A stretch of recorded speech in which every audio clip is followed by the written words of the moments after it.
Okay, can everyone hear me? Okay, let's get started. Just a second. Let me make sure that everything's lined up. Okay, so good evening, everyone, and welcome to our Go Jewish at Home pre-Shavuot event. It's nice to see so many familiar faces. I want to start by saying thanks to Amos, Doron, and Rav Menachem Sebach, and also to NIHS Ruben for allowing us to join together with them in their pre-Shavuot program. Also, many thanks to our partner organizations who are here with us today, Benti Gamos, JWP, ER, Haisha, and of course, I also want to welcome all of the Go Jewish frequent flyers who have been to our seminars, and a warm welcome also to Moshe and Chana Stiefel and all of the Almira group. So let's get zooming. We have an exciting evening ahead of us. Our first guest will need no introduction, but of course will be introduced, and it is Rabbi Gavriel Friedman, Rav Gav, from the Holy City of Jerusalem. Some say he's funny, some say deep, but none say boring. So Rav Gav, please, it's all yours.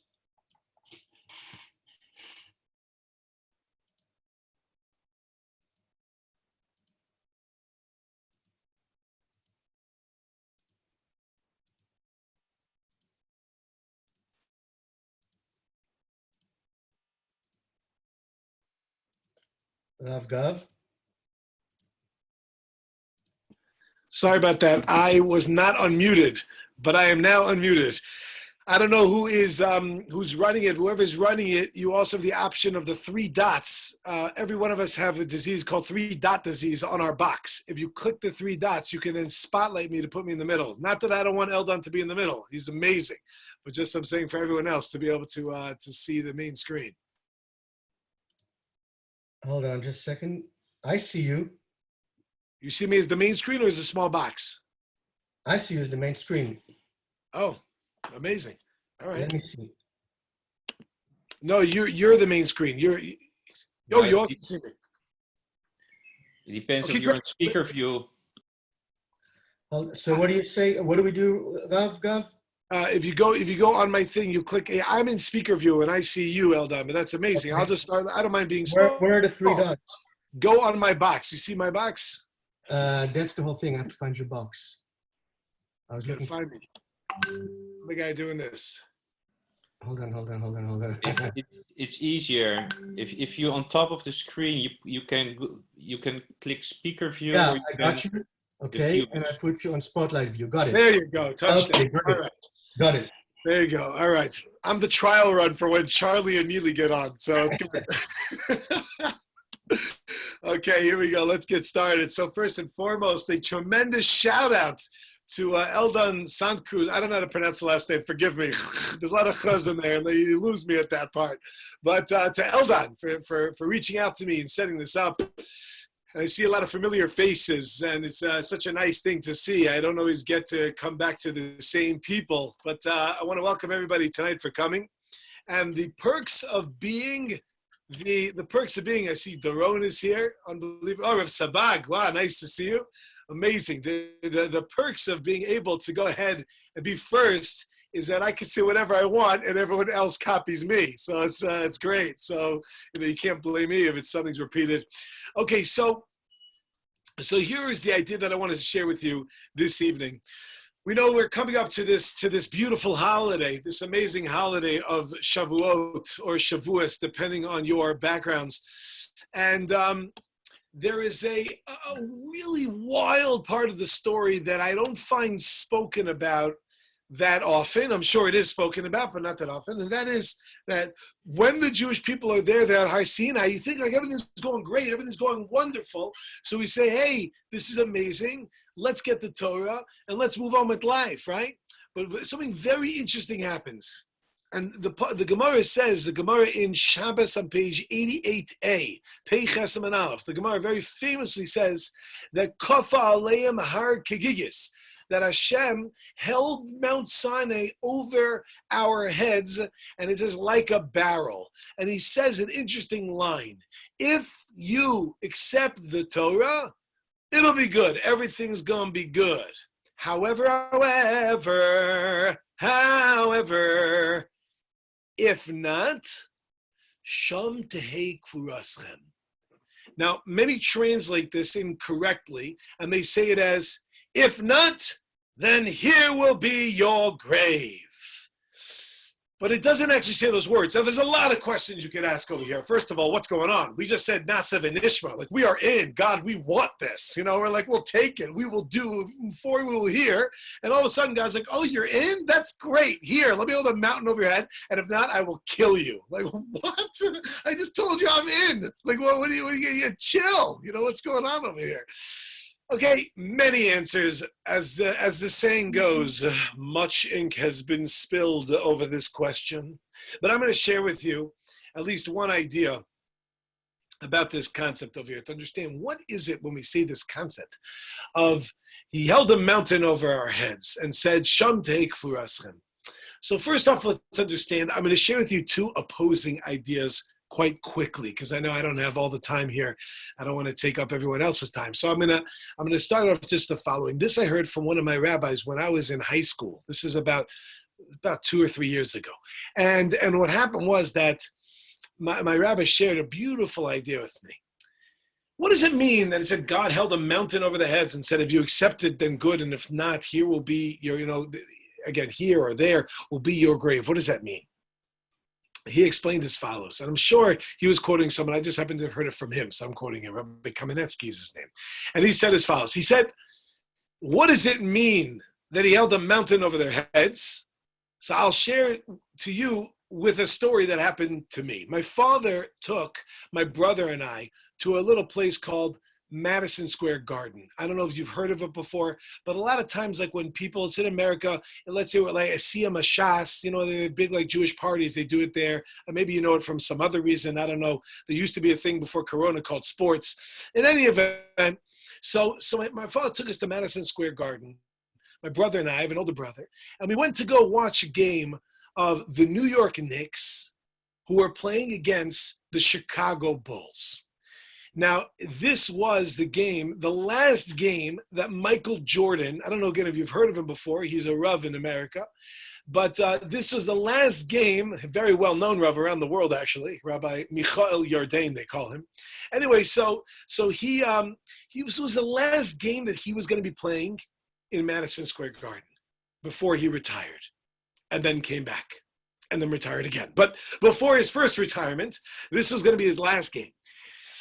And I was there, I was a kid, and I'm sitting there, and of course we're sitting all the way up, what we call the nosebleed section. I'm like, hey, Dad, why are we all the way up here? He's like, it's the best seats in the house. You get to see everything. I'm like, yeah, I didn't think so, but all right. Anyway, so we're watching. I'm like, where's Michael Jordan? Where's Michael Jordan? So my father says to me, don't worry. In a moment, you can be able to tell who Michael Jordan is. I said, what do you mean? Like which one? He's like, just give it a few minutes. You'll figure it out yourself.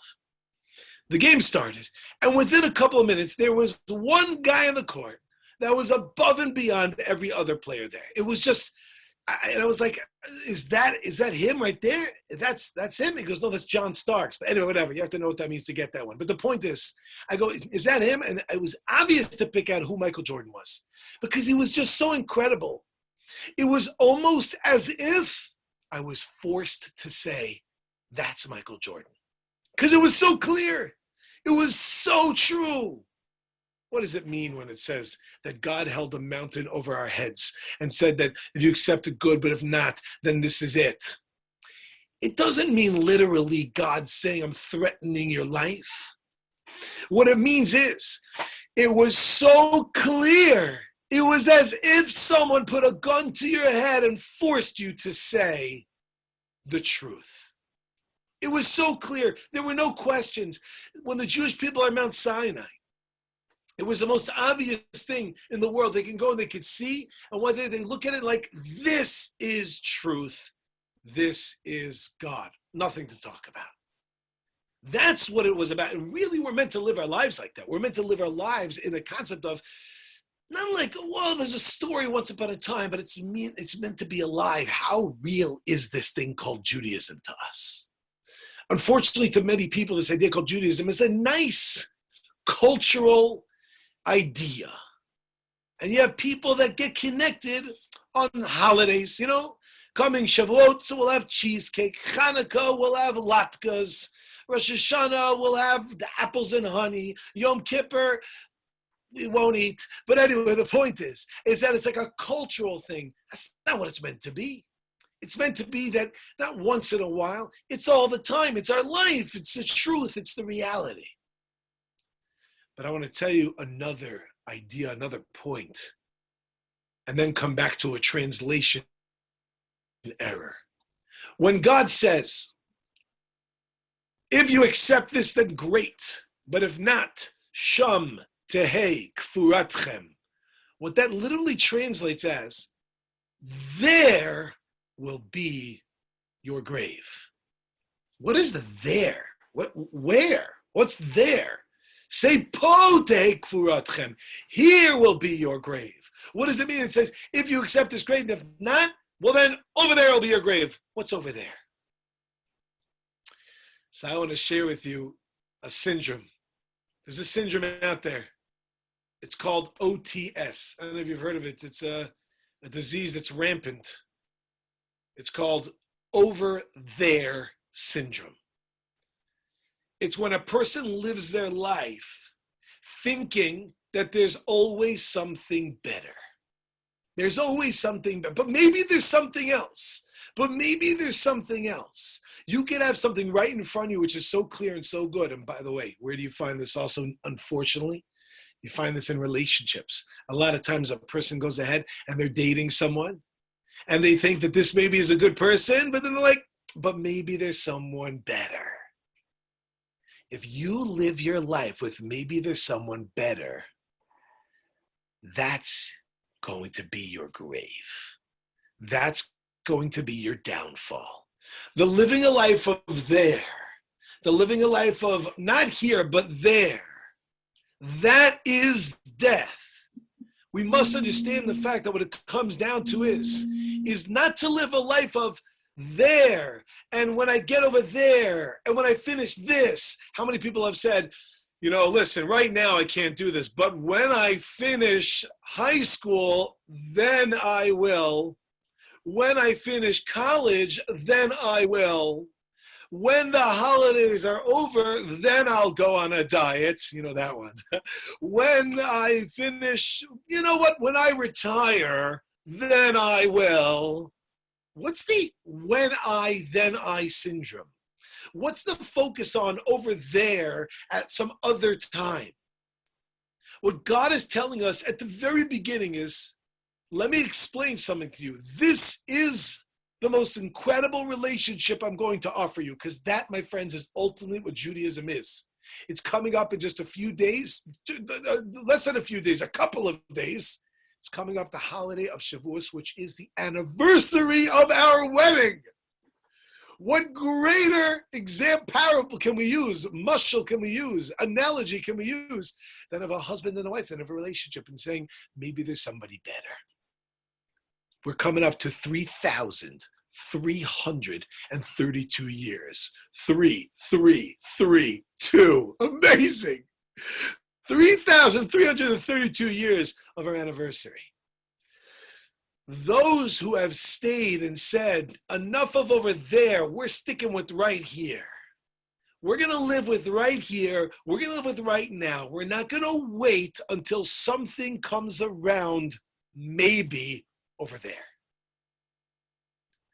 The key for a person to live a life which is going to really be meaningful, and what everyone's looking for really is happiness and content. Everybody, I don't care who you are, what religion, what color, what gender, what race, what country, everybody's looking to be happy, the whole world.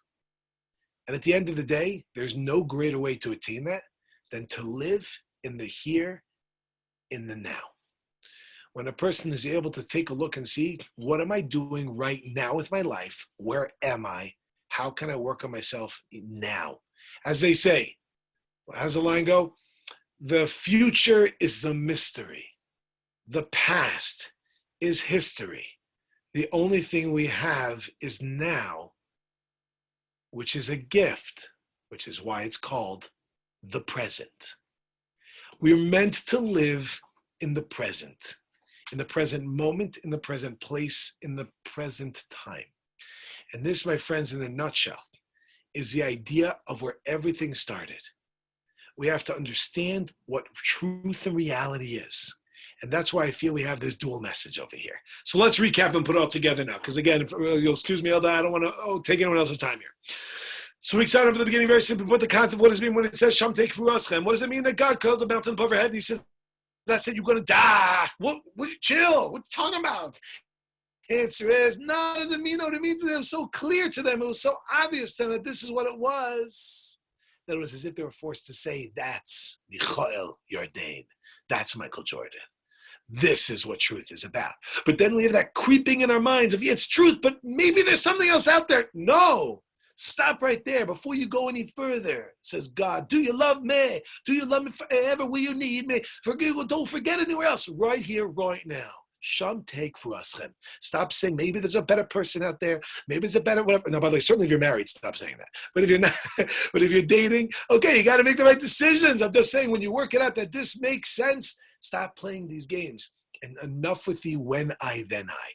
Not when I finish this, and not when I finish this project, not when I finish this job, and not when I finish this this meeting, and not when I finish this, when I retire. The opportunity is to jump into our Judaism and connect with God on the deepest of levels. My friends, allow this Shavuot to be the anniversary, which is a springboard to not only continue what we've been doing all this time, but to deepen it in a way where we're living with it and we're feeling it right this moment. Thank you so much for joining in Yerushalayim Yer Kodesh. It's been a pleasure to be hosting you over here. And I don't know what you want to do now. I can open up to any questions, or I could just leave.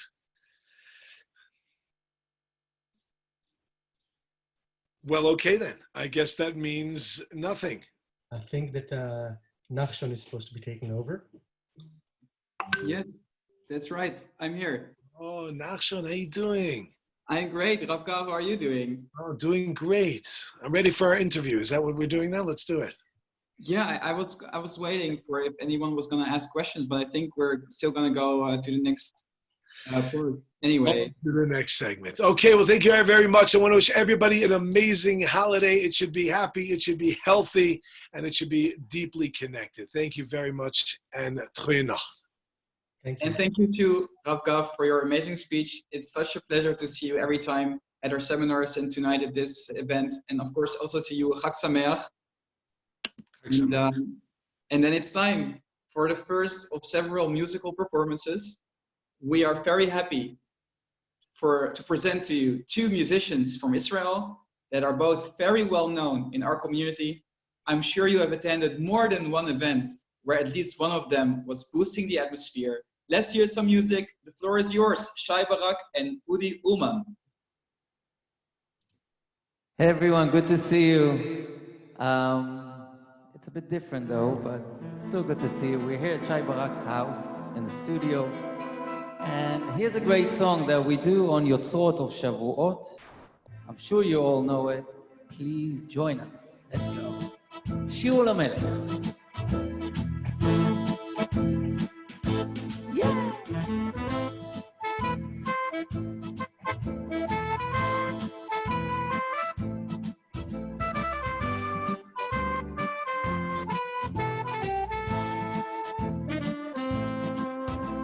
ויעתה בנים שירו שירו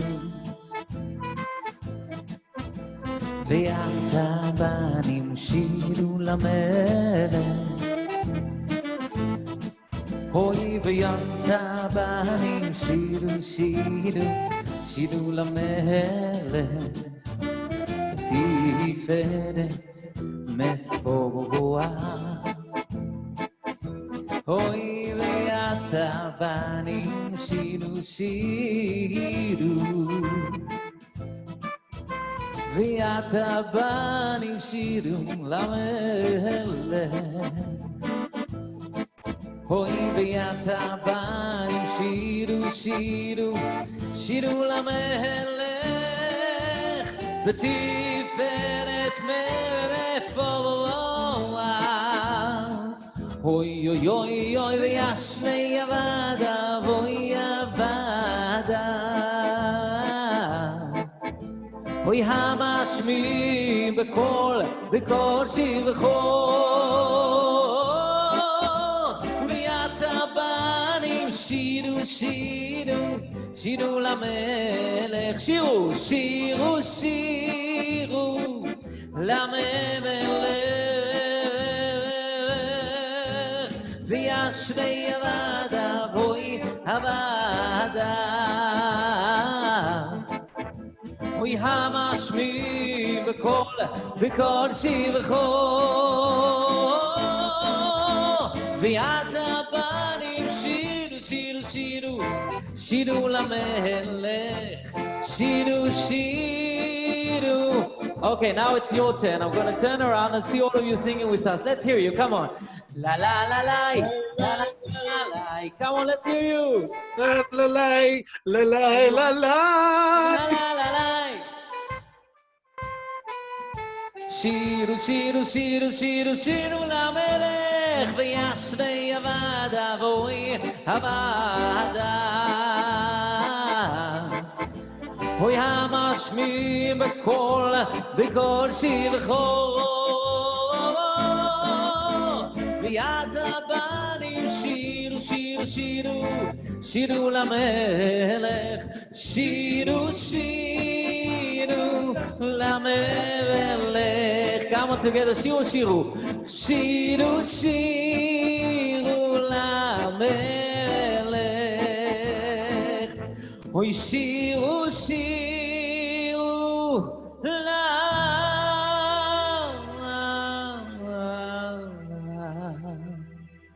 lamelech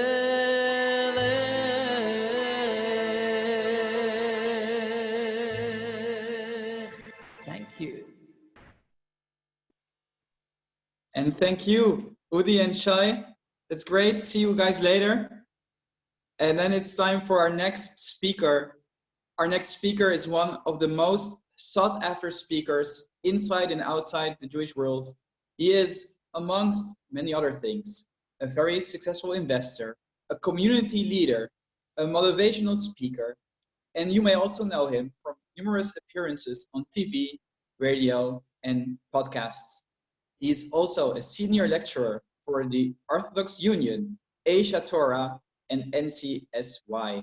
We have been trying to get him for one of our Go Jewish seminars for years, and hopefully we will succeed in the future. Tonight, he will speak for us about climbing the mountain. From New York City, Charlie Harari.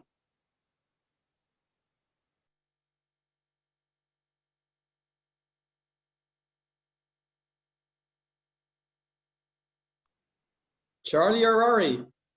Muted. Oh, here we go. Okay, good. I'm back. Thank you very much, everybody. Very hard to follow.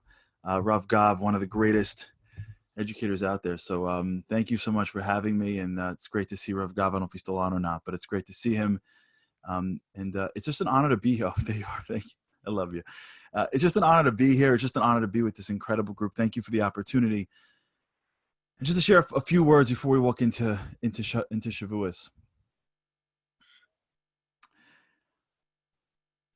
One of the great questions, as a Jew, one of the great things that we have is understanding that we've been given this incredible idea called a holiday. If you look around at how holidays work, is that usually if you ask somebody what is the purpose of a holiday for, is they say, well, the holiday is there to commemorate the event.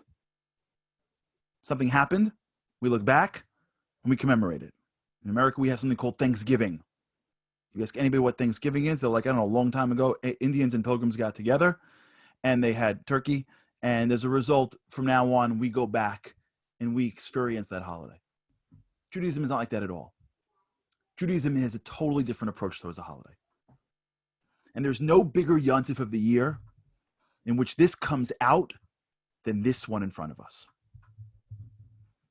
One of the greatest questions that we have during this period of time, if I can just have two quick questions, which between me and you make no sense. Number one, what is the name of the holiday coming up?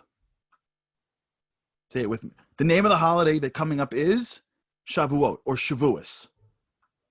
Why? Well, the holiday represents the day where God showed up. It was the greatest day in the history of the world. It never happened before, and it hasn't happened since. Hopefully, Mashiach, we'll see HaKadosh Baruch Hu, we'll see Hashem in the same way. But there was no greater day in the history of the world than the day in which the creator of the universe showed up and said, by the way, hi, it's me. It's a pleasure to meet you. Here's the book that's going to civilize humanity. You know why when me and you walk down the street, we feel sorry for the animals, we treat them well, for human beings every life? It's not because it was born inside us. Rome didn't feel sorry for slaves that they pitted up against hungry lions. Greeks didn't feel sorry for kids when they threw them into the wells. It's a value that we handed the world. The Torah isn't just a book of rituals, it changed humanity. It's the greatest day ever. If you were on the naming committee, how would you name this day? Pesach is the moment where God skipped over the homes and picked the Jews. Sukkot is the moment where we remember the booths. Rosh Hashanah is the moment where it's the beginning of the year. Kippur, repentance. What would, if we were right now, if God said, listen, I need a good name. Can speak to the crew. What would you choose? Yom Hashem? Yom HaTorah? Yom HaSkalos, the day of revelation? What did the rabbis go with? Chag? With me? Chag Matan Torah? Chag HaShavuos. You know why? Well, it's such an important day that we count to get to the day. It's so significant that as opposed to rolling in and looking at the clock, as opposed to getting the Google reminder the day beforehand, tomorrow or Shavuos, we prepare ourselves so we count the days and the weeks. So because we count the days and the weeks, we call the holiday Shavuos, which means weeks. Does that make sense? The weeks is the means, not the ends. The only reason why we even have weeks is because the end is so important. That's like playing in a game, in a sports game, and getting to the championship game, and you get there and they call the championship the season. Like, no. The season is to get you to the championships. Then you get to the championship and they call it the season? Wait, the weeks are only relevant because it's the destination. You get to the destination, they call it the weeks? What, was it like an Abbott and Costello routine? Like, I don't know what's going on over here. Who's on this naming committee? How in the world is weeks the name of the destination called Matan Torah? Why do we call it that for? I'll go one further. The Gemara in Shabbos has a machlokas, has a debate. When did God give us the Torah? When did it happen? There's two opinions. Opinion one is that God gave us the Torah on the 6th day of Sivan, 50 days after they left. Opinion two is that God gave us the Torah on the 7th day of Sivan, 51 days after they left. Rav Yossi, the Chachamim, they go back and forth. You know how the Gemara answers? You know when God gave us the Torah? You know when the actual Matan Torah was? On the 7th day of Sivan. It was on Shabbos. This year, we're lucky enough, our Passover, our Pesach fell out on the same day of the week as theirs did. The Jews in Egypt left on Thursday morning. That means their Seder was Wednesday night. This year, our Seder was Wednesday night. Thursday morning was when they left. That was already day two, or the full first day. That means that this year was the actual same day of the week, which means in the first ever Matan Torah, the one, they didn't get it 50 days later. You know what happened? So there's a machlokus. What happened was when Moshe told the Jewish people to prepare, he said, take 3 days and prepare. And there was a distinction between what God said and what Moshe said. God said on the 3rd day I'll come down, and Moshe said prepared for 3 days.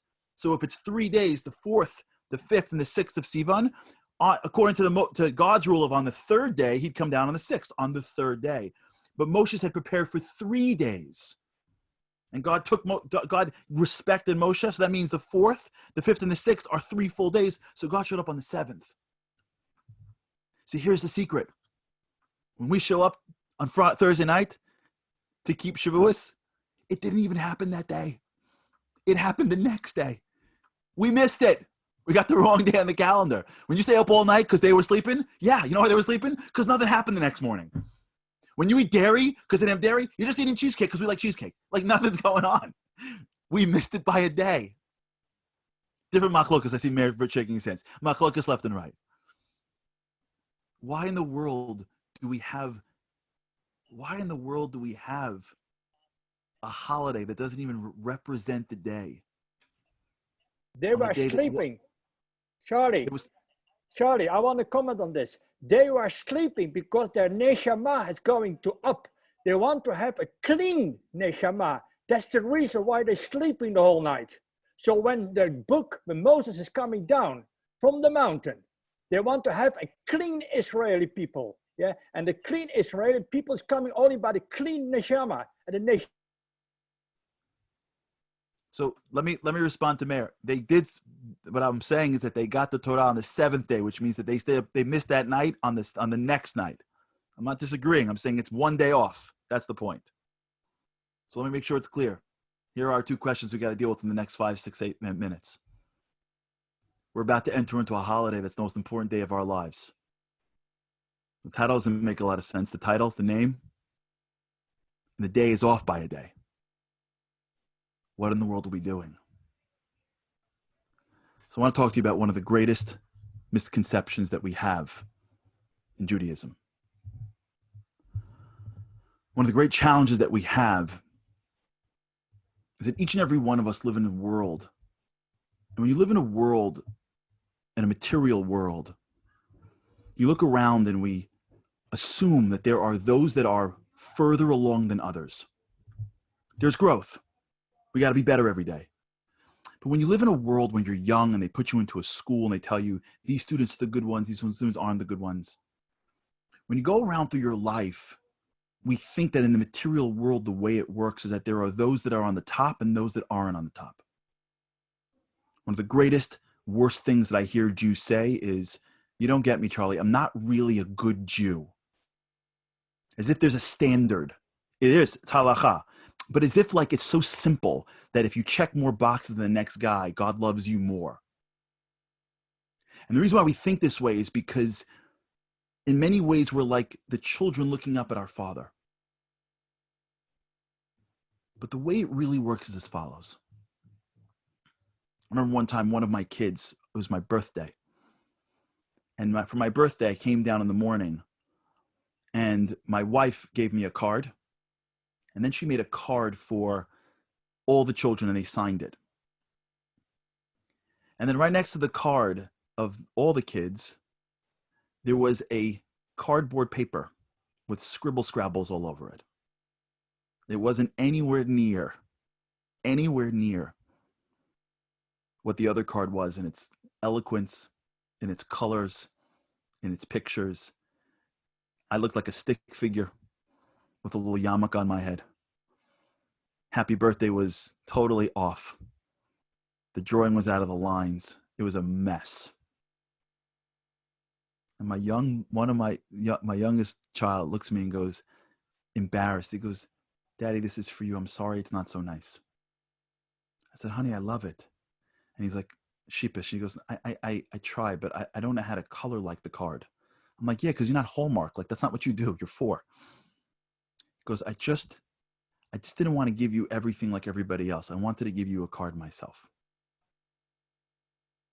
And I said, honey, you're not going to get this. And I like the card that mommy got me, that she bought. And I like the card that everybody signed. It was big. It was beautiful. But one day you become a father, and you're going to know there's nothing more precious to me than your scribble scrabbles that you made for me. God creates a world and identifies a Jewish people. And there's 2 ways in which we relate to Hashem. The first way is a little bit more intuitive, which is why most Jews feel comfortable in this way. It's through a concept called Malkeinu, our king. What that means is that when you have a king, the king lives there. Where? There. I don't know if this exists really anymore, but there was a time where people would shiver and quake before kings because with one swoop of a hand, he can wipe out a family. He can wipe out a town. And the villagers never really saw the king except if he was galloping through in his caravan. Because why would the king spend time with the villagers? What did the king do all day? I don't know. Exercise his might. Direct his big army. Fight wars. Change food supplies. Who did he hang out with all day? He hung out with his officers. His big people. And the job of the villagers and the job of the residents of the country was to follow the king as best as possible, because if you messed with the king would get to you. And if you follow the laws of the kingdom, you assume that if he's a benevolent king, he'll take care of you. He doesn't know your name. He doesn't know you exist. But he's the king. And maybe, just maybe one day in your life, the king could say, hey, I know you. And you go, you know me? No, really? And he'll wave at you and you'll wave right back at the king. When God first introduced himself to Klal Yisrael, when God first showed up for the first time in Egypt, the Jews didn't know God. Can you imagine 209 years of radio silence? When the Jews were slaves in Egypt, we think of Egypt as like they worked us hard and they didn't pay us. Work, work, work every day and every night. Work, work, work when it's hard and when it's light. I don't know what else Malcolm Mike she's singing. That's what we think. That's not Egypt. At the end of the time of Egypt, it was Nazi Germany. If there weren't enough bricks, they pulled the baby off the mother's arm and stuck it into a wall. They didn't hang out in camps. They hung out in concentration camps. The Jews are crying to God. They didn't even meet him before. They didn't know he existed before. They just heard of him that was passed down in their generation, in their Masorah. And all of a sudden, out of nowhere, Moshe shows up. Hey guys, great news. I was walking around the desert. I saw this bush and it was burning. And it's God. And they're like, And Moshe goes, watch. For a minute, just while we're here. It's Zoom, so you get to be in your own home, so you get to dream a little bit. I want you for a second to really picture what it must have been like to be a Jew in Egypt. Imagine praying to God and he doesn't answer. Anyone here is old enough to be a Holocaust survivor? Imagine what it must have felt like to look up to God and he didn't knock out the Nazis. And all of a sudden, one day, a man shows up and says, I have a staff. I spoke to God and the whole world is changing. And they're like, no way. Imagine. Like right now, we're like trying to find God and I'm sure, of course he's there. It's called this virus and that virus. Imagine what it must have been like to be the Jewish people. A year. Greatest plagues ever. The whole nation upside down. That Nazi guard, that Egyptian Nazi who made you go out and run with lions. All of a sudden, the whole world changes and he's getting what's due. The world's dark, the world's light. And the Jews come out of Egypt and God goes, if you couldn't imagine it better, wait for night activity. This is the best Passover program you've ever seen in your life. Jews come up against the Reed Sea, the Yam Suf, and they're like, what are we doing here? There's no boardwalk. There's no hotel. Like, what's going on, God? Like, what's with the program? And God goes, oh, wait.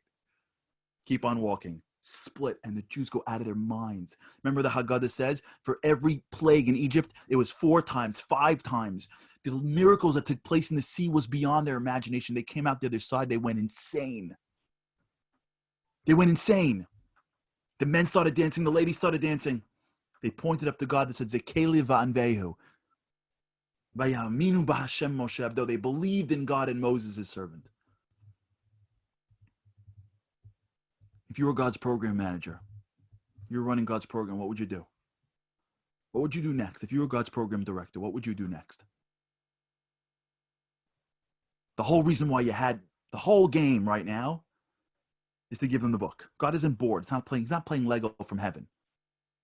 He needed to give the Jews the book to civilize humanity. He needed to get them in a position to become the nation that was going to survive everything that it was going to survive. They didn't know who you were. So you started dating them. You showed up. They thought Paro was the most powerful guy. You showed up, God, and you said, you think he's powerful? Come on. I got an unlimited budget. And I'm much more creative. And more people listen to me than they listen to him. You come out, they're like, okay, they walk through the sea and it's over. They're inspired. They're dancing. They're singing. Life is amazing. If you were running God's program, you know what you do? And I don't know how many people are in business. My first week when I went to a real estate company, they told me, if you want to become successful in business, I'm going to teach you 3 letters. ABC, always be closing. God's the ultimate closer. How far is Yam Suf from Har Sinai? 2 miles, 3 miles? A day's walk, 2 days walk? How long did it take them? Go from Yam Suf. If I was God's program director, I would say, okay, everybody, the band's up till midnight. You know, tea room's open all night long. You Jews, 6 o'clock in the morning. Shuttles are taking you to Mount Sinai. Sign the deal. What's taking so long? What's God? He's got to raise money for production? As they say, my Sephardi, I'm half Sephardi, half Ashkenazi. Whole nother story for another speech. My Sephardi grandfather says, Yalla, Yalla. What are you waiting for? Let's go. God has them sitting right. You know what God does to them? You know what the Jews do after the Yam Suf? They go into quarantine. He sits them in the desert. I mean, they fight a little war, but they basically sit for 40 days. That's it. All they have is the Ananei Kavod, the clouds of glory, which is the air conditioning, and their clothes didn't wear out, and they had mun. So basically they had AC, dry cleaning, and food, which is basics for Jewish survival. Jews sat in quarantine right now, 3,332 years ago. Your grandparents, my grandparents, were doing what you're doing right now without Zoom and Amazon.com. I don't know if you guys have Amazon over there. Amazon.com. That's it. Why? What is God waiting for? So I want to teach you this concept. You all know it already, but I want to bring it out right now. Because in my opinion, in my humble opinion, this is the hardest concept in Judaism. What I'm going to tell you right now, you're going to get like this. But getting like this isn't the game. It's not about what you go in your mind. It's about what you know in your heart. You can understand in your mind you're married, but if you don't live with your wife in your heart every single day, you're not fully married yet. You can understand in your mind that you have children, but if you don't live with those kids in your heart, you're not a dad. You're not a mom. What I'm going to tell you right now, if we as Jews walk with this in our hearts, we're invincible. God's got them exactly where he wants them. Why not bring them to the mountaintop? Because God is the ultimate educator. And God was teaching the Jewish people the most difficult lesson of all. There's 2 ways you relate to Hashem. The first way is Judaism 101. That's called Malkeinu. He is my king. Awe, respect. It's critical. It's the building blocks of a relationship. You have to respect the people in your life. You have to respect your parents and your elders and your wife and your children. Respect and awe is the fundamental block to everything. And God says, you know who you respected? Paro. I'm here now. There's a new king on the block. You know what kings do when they show up and they fight other kings? They go after the king. You know why? Because at the end of the day, there can only be one king. The first lesson of what it meant to be of the educational process that God put the Jews through, the most experiential education in the history of the world, was God's way of saying, I am here right now and there's no king but me. Hashem Melech, Hashem Malach, Hashem Yimloch Leolam Va'ed. There's no one but me. The beasts work for me. The locusts work for me. Light works for me. Everything boils, you name it, it works for me. And the Jews said, you are the king. I see you with your officers, Moshe and Aharon. I see them hanging out with you. I don't know what you're doing, but I'm so happy. And the little family in the middle of one of the tribes is looking up and going like, what a great king. Hi, what a great king. That's amazing. And when they came out to sea, they looked up to the sky and they said, oh my gosh, you're the greatest. This is the greatest thing in the world. And then the day after, nothing. 2 days after, nothing. No more party. They're in quarantine, in the desert, no jobs, nothing to do, no screens. Instagram wasn't created yet. It's over. What are you doing all day? They didn't even have the Torah yet. Like, what's going on? And all of a sudden, one morning, in some small little tent in the middle of the Jewish people, there's a conversation between a husband and a wife. And the wife turns to the husband and says, honey, we got a problem. He goes, what's the problem? He says, well, We have no more food. We carried what we can carry. I can't do more. We grabbed as much matzah we put on our backs. We filled our donkeys with as much food as we can food. I put the kids to bed hungry. My grandfather went hungry. So I'm half Sephardi, I'm half Ashkenazi, which makes me like a walking United Nations with better resolutions. I tell people half of what I eat has rice, the other half has margarine. My Ashkenazi grandfather survived the Holocaust. He told me what it was like to be hungry. He told me what it was like to walk into garbage cans and find potato peels and see if there was any left potato when they were slicing the potatoes, if there's anything left, just to take a little potato. Can you imagine what it must have felt like for that parents? He's got 3 little kids in the back. Where are they getting food? Panic. Imagine if, God forbid, the husband turns to the wife and goes, "Don't worry, honey. I heard that Moshe was saying that tomorrow God's going to give us man. God will give us food for our family." And the wife turns to the husband probably and said, "Listen, you know I love you. Honey, you know I love you, right? You know I love you. You're not exactly Moshe Rabbeinu. I'm not saying I don't love you, but like, let's be real. Like, you're not exactly Aaron HaKohen. Like, I'm just saying, like, I think you're wonderful and I think you're very inspiring, but you see that guy Nachshon? Like, you're not exactly, and we're not like even in like Shevet Yehuda. Like, we're like a regular family in Shevet Dan.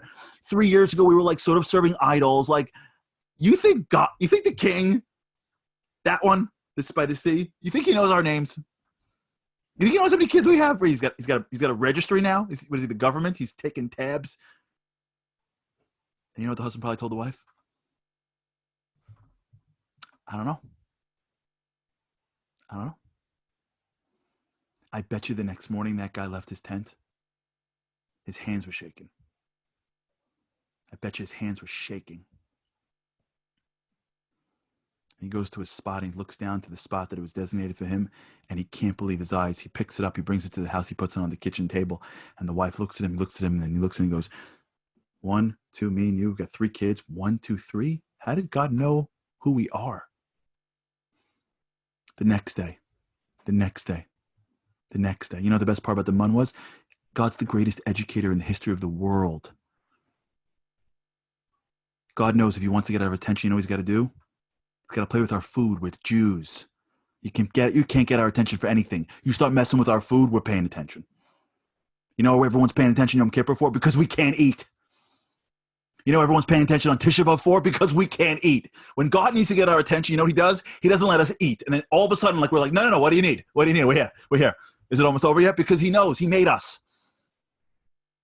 The man was the greatest educational move in the history of educators. He gave us food, and then you know what happened to the man? It spoiled that night. You couldn't save it. You don't think God, if he wanted to feed us, could have had crops grow from the ground? What do you mean? It was too hard for God to make it work for a little bit in the ground? He couldn't. We had a Be'er Miriam. We had a waterfall, a well of water. God couldn't put in man in a well, and it just keeps on overflowing. You go, you fill up your pail, you go home. That wouldn't have been better. Every tribe got a little pail of man. You just pick up everything you got. It just continues to be replenished. You put it in your house, and then when you're done, you go pick up more. You got to play the game every night. What?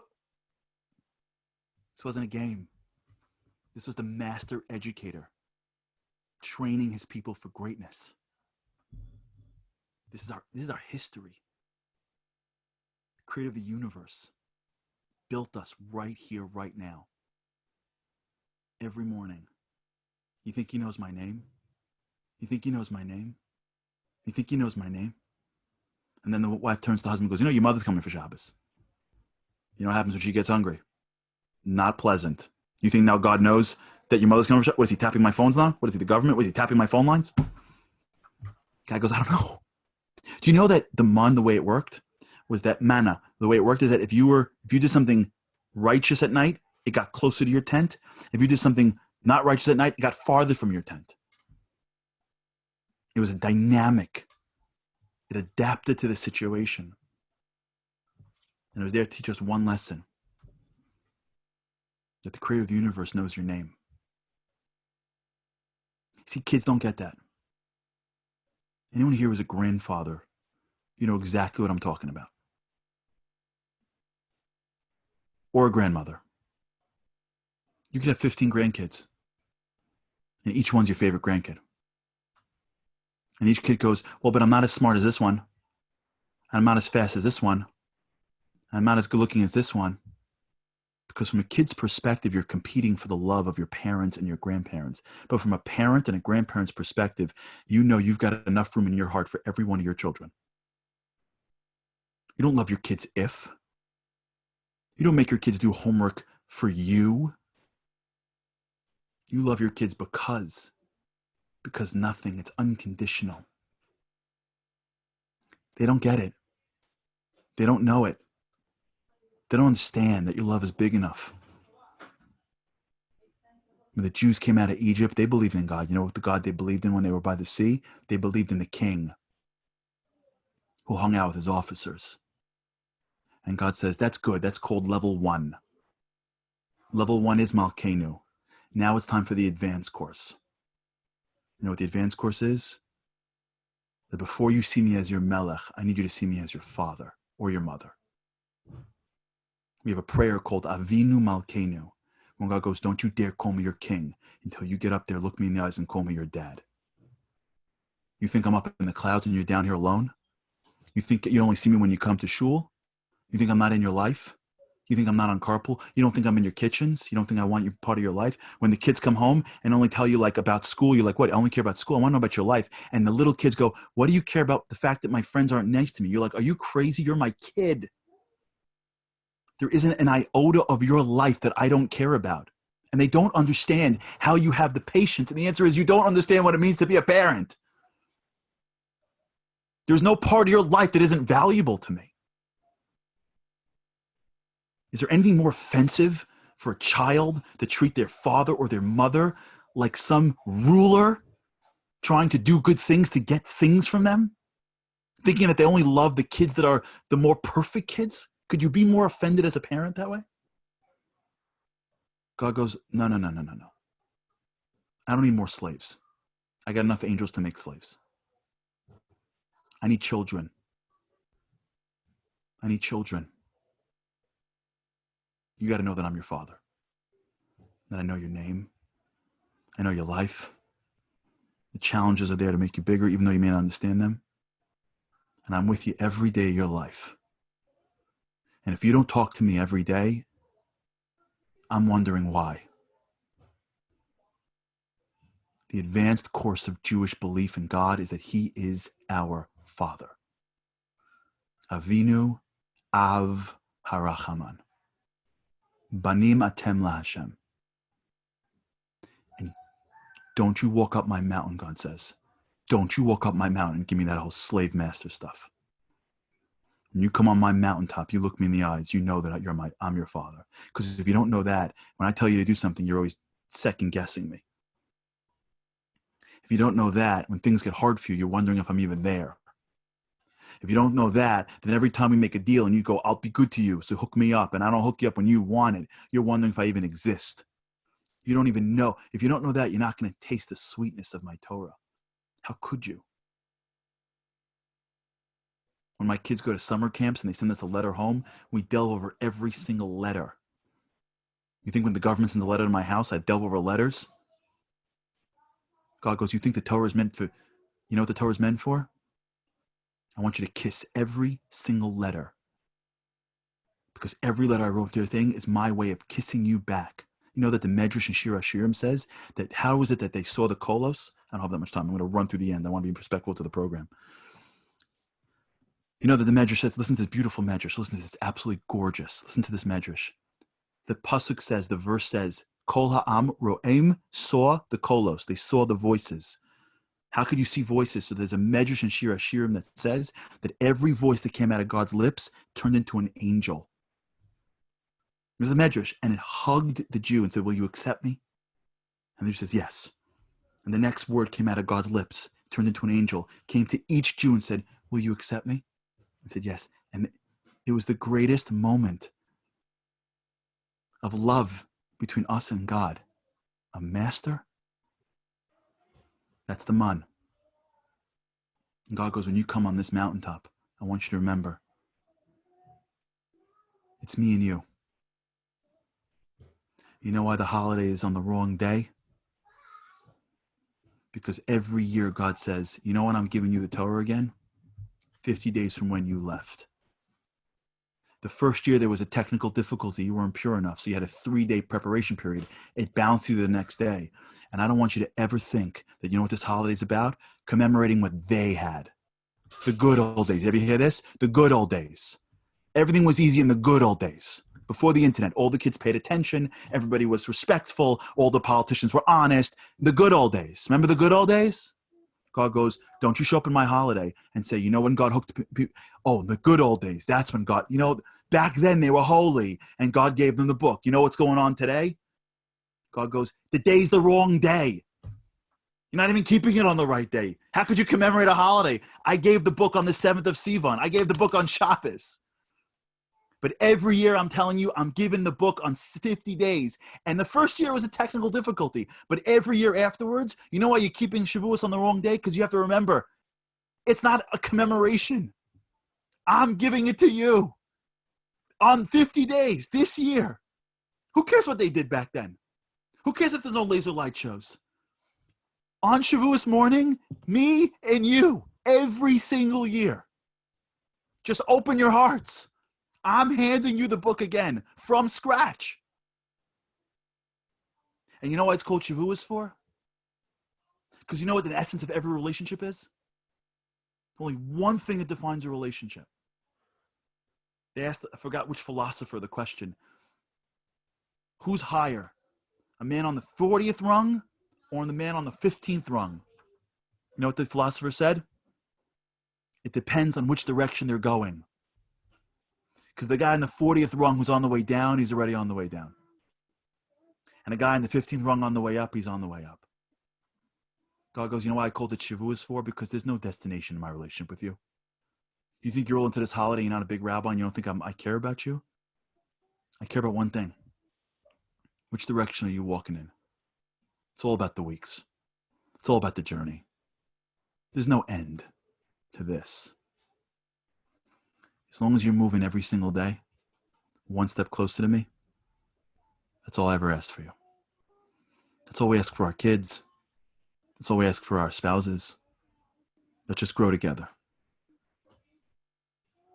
That's the holiday that we're up about. That's our next holiday. The reconnection with the greatest thing we have, the creator of the universe. My blessing to you is this holiday, give God what he wants most. You. Take a minute during the day, in between the dairy cheesecakes. Take a second to yourself. Look up to God in your language and say, God, I want more of you this year. I want to find you more. I want you in my life more. I don't want to just know it in my mind. I want to know it in my heart. I want to learn a little bit more about you. I want to go to another class. I'm going to commit to study with my friends. I'm going to commit to talking to you every day for a few minutes in the morning when I wake up. I don't want to go another year and not have you in my life. Nachshon, do I have time for one more story or am I out? It's not up to me. How long is your last story? 2 minutes. I think it's fine. Okay, I'll go 2 minutes and I'm out. I was speaking once about this and a woman came up to me and she said that she was the oldest daughter to her father. Her father was a very fancy big lawyer, one of the biggest lawyers in his area. And from all the brothers and sisters, she was the one that was going to take over the business. And he always bought into her most. And she took over the business. She was the next partner up in line. She came up to me and she goes, 3-4 years ago, her father died. And she realized that most of her relationships with her father growing up is really about law. She was the next in line. And they talked about law and cases and growth. And she was so career focused. She came up to me after the speech. She goes, you know, Charlie, 3 years after my father passed away, she said, if you can give me a choice to give up my entire career, everything that I worked for, my entire lives, just for 24 hours with my father, just 24 more hours with him alone, I would give up everything to have one more day with my dad. That's Shavuos. We turn to God and go, I don't want anything more than you. This is a journey, and I want to take it with you. I want to fill you in my life. I want to have Avinu. And if we do that with sincerity, in my humble opinion, we're going to taste some of the sweetest parts about being a Jew. Have a good Yantif. Chag Sameach. Thank you for the time. May Hashem bless us, and may the next time we see each other, I hope and pray, let it be in the streets of Yerushalayim with Mashiach. Maybe we'll all stay at the Waldorf together. The breakfasts go awesome. In the afternoon, we'll have the korbanot, and the barbecue will be great. May it come soon in our days. B'mehera b'yameinu. Amen. Amen. Thank you so much, Charlie Harari, for your inspiring, very touching words to prepare us for Shavuot, right from the heart, right into our hearts. I, and surely everyone here, can't wait for you to join us for a whole weekend in Holland. Amen. Exactly. So please find us a spot in your busy agenda. Amen. And on behalf of all of us here, we wish you the best of luck in all your endeavors. And now that I know you're a mix, we wish half of you a Chag Sameach and the other half a good Yontif. Thank you. Thank you, everybody. Thank you. So as this is my penultimate line, I'd like to take the opportunity to thank all the organizations that make this online seminar possible, all of you for being here, and to wish every one of you Chag Sameach. And now for some great music, Shai and Udi, Habama Shelachem. Thank you again. You know, in the last 3 months, these are our performances. Like, this is performances. It's crazy out there. It's so weird. I'm sure a lot of you were supposed to be in Shavuot, were planning to be Shavuot in Israel. And there's an amazing song that tries to explain everything. אפילו באסטורה, שבתוך האסטורה. Even behind the bad things in your life, Hashem is standing there. I'm there. Don't worry. I'm there. I'm still there. We're also singing for the good things. So let's sing this together. כתוב בתורה הקדושה, אוי אנוכי אסתיר פניי, ביום ההוא, ביום ההוא, אוי ביום ההוא, אבל רבי נחמן אומר.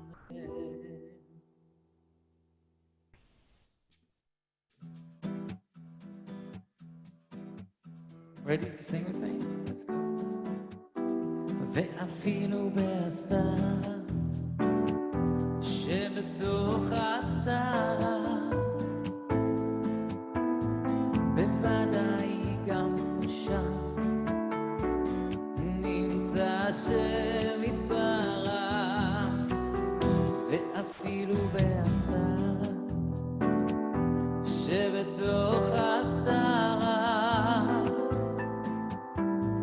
בוודאי גם שם נמצא שם יתברך.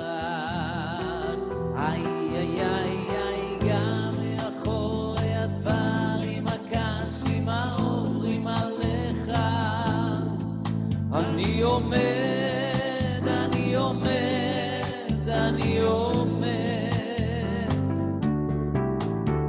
אוי, גם מאחורי הדברים הקשים העוברים עליך, אני עומד, אני עומד, אני עומד. Let's try from beginning. ואפילו בהסתרה, don't understand שם, I know you like this song, yeah? הסתרה, let's hear you with us, oh yeah. בוודאי גם שם נמצא שם יתברך. אוי, ואפילו בהסתרה, שבתוך הסתרה, בוודאי גם שם נמצא שם יתברך. איי איי איי איי, גם מאחורי הדברים הקשים העוברים עליך, עליי קורונה, אני עומד, אני עומד, אני עומד. Like not performing in weddings for months. גם מאחורי הדברים הקשים הקשים העוברים עליך, but we understand. אני עומד, also behind the good things, השם is there. איי, גם מאחורי הדברים הטובים העוברים עלינו, like Zoom, what we do without Zoom. אני עומד, אוי, גם מאחורי הדברים הקשים העוברים עליך, אני עומד,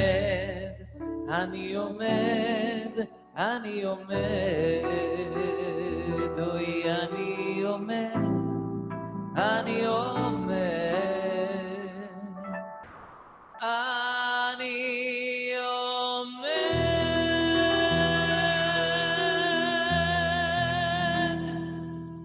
Thank you. Shai Barak. Hi, everybody. Thank you, Shai and Udi, for that wonderful, beautiful song. Very touching. Amsterdam is missing you. Come again soon, hopefully, Bezrat Hashem. For those of you who don't know, I'm Chaya Evers. I live here in Amsterdam, and I'm directing Stichting Ha'isha with our wonderful team. We do organizations for women, and I'm so excited to introduce our next speaker, Nili Cousins, who was with us a few weeks before this whole crisis started at the seminar from Go Jewish. And Nili is a worldwide sought-after speaker for many Jewish communities, inspiring them all, and is a trip leader on Momentum, a trip for Jewish mothers from all over the world who come to Israel to strengthen themselves and their families. And Ha'isha was very lucky to join one of those Momentum trips, and we're so excited to be welcoming Nili to join us today and share all about the topic of, sorry, I just forgot the exact word in Hebrew, Am Echad V'Lev Echad, one nation with one heart. Nili, it's so wonderful to see you. It feels like it was just yesterday where we saw you. Are you on? Nili? Hi, Nili. Welcome. Hi. Great. I couldn't unmute myself. Hi. Thank you so much for having me. It's so amazing to be sort of back with the Amsterdam crowd. I really enjoyed the Shabbaton, and we really got it in right under the wire because I think it was the next week that everything shut down from Corona. So God really planned it well, that you had your Shabbaton at exactly the right moment, and it was an honor to be a part of it. So Corona, it's funny how it's at one time so totally isolating, and at the same time, there's this incredible unity of how the whole world is going through something together, but separately. It's this very strange reality. So coming up to Shavuos, which is just a couple minutes away, we have that same concept of unity. So it's a famous verse in the Torah. It's a verse I actually use a lot to make a point, which I'm going to tell you in 1 second. The famous verse that we have in talking about Shavuos is that when the Jewish people got to Mount Sinai, it speaks about us in the singular, which is weird because there's 3 million people making up the Jewish people traveling through the Sinai desert at this point. And every time the Jewish people camps, it says it in plural, vayachanu, and they traveled, right? It's always in the plural because it's 3 million people. That's like definitely a plural. And then all of a sudden, when the Jewish people gets to Mount Sinai, it says vayichan sham Yisrael. And the Jewish people camped, but it says it in the singular, one person, vayichan, not vayachanu. So here's the point. I always use this example to illustrate. My husband says, a thinking person will be bothered when you read the Torah. And if you're not bothered, you're probably just not paying attention.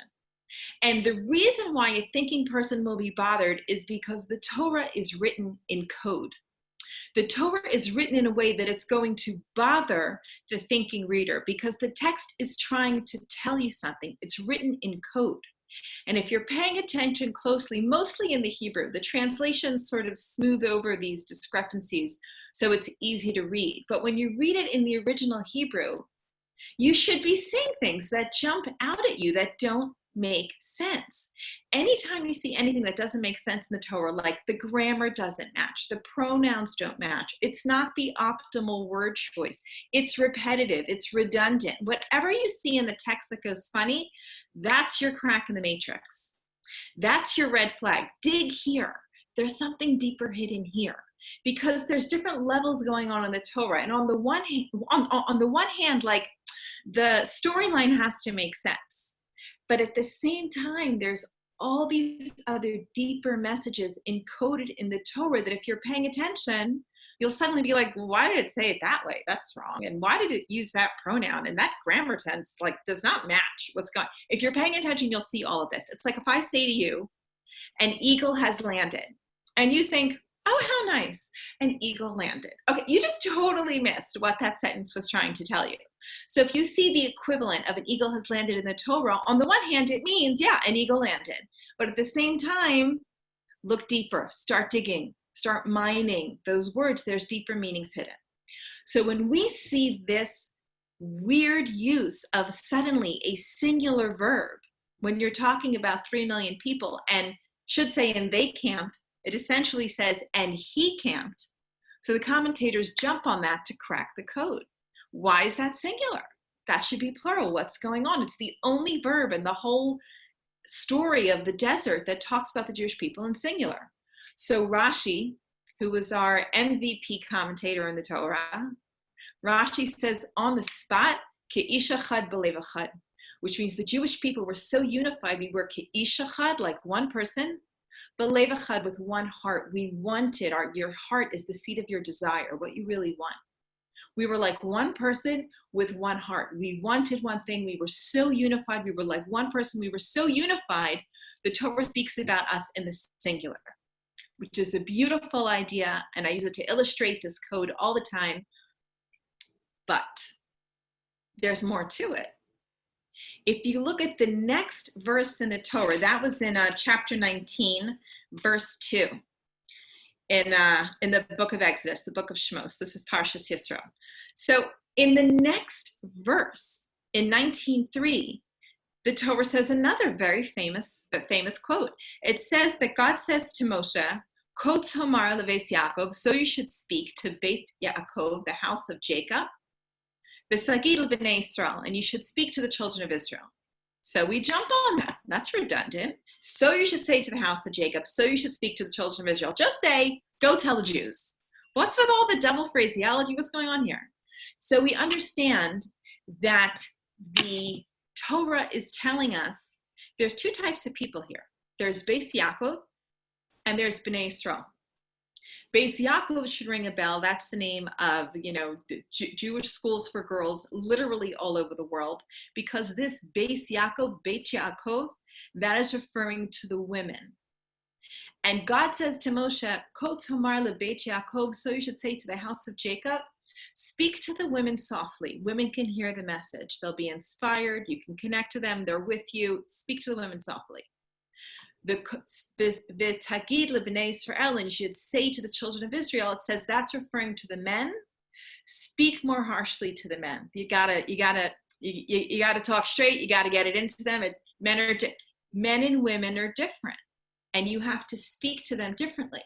Notice it says speak to the women first, which is a different class, but speak to the women first.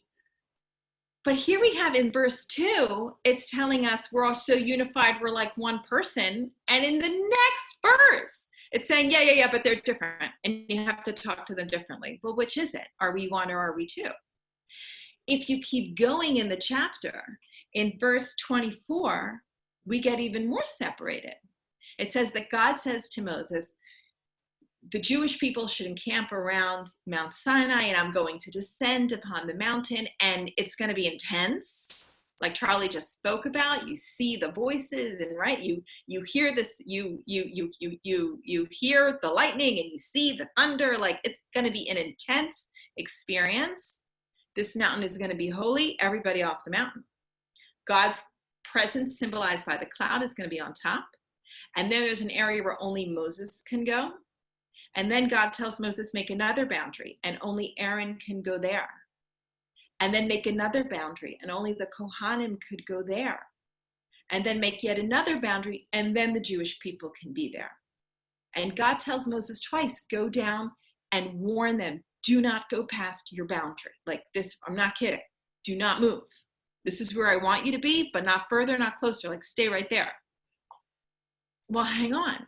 I thought we were one. If we're one, why are there all these divisions? Are we separated or are we unified? Are we one or are we many? And now I'm going to make it even more complicated, and then we're going to tie it all up. Here it is, this unbelievable accolade that's given to the Jewish people to be talked about in the singular, that we're one. And then it talks about we're divided. But it just said we were one. If you go back just about 7 weeks ago, the Jewish people, we get out of Egypt. Y'all remember the story. We're in Egypt for 210 years, and it's time for us to leave. And God brings 10 plagues upon the Egyptians, and Egypt is decimated, and the Jewish people leave en masse. We all head out of Egypt. About a week after we leave, we get to the Red Sea. And the sea is in front of us. And behind us, we see the Egyptians chasing us. And the Jewish people are terrified.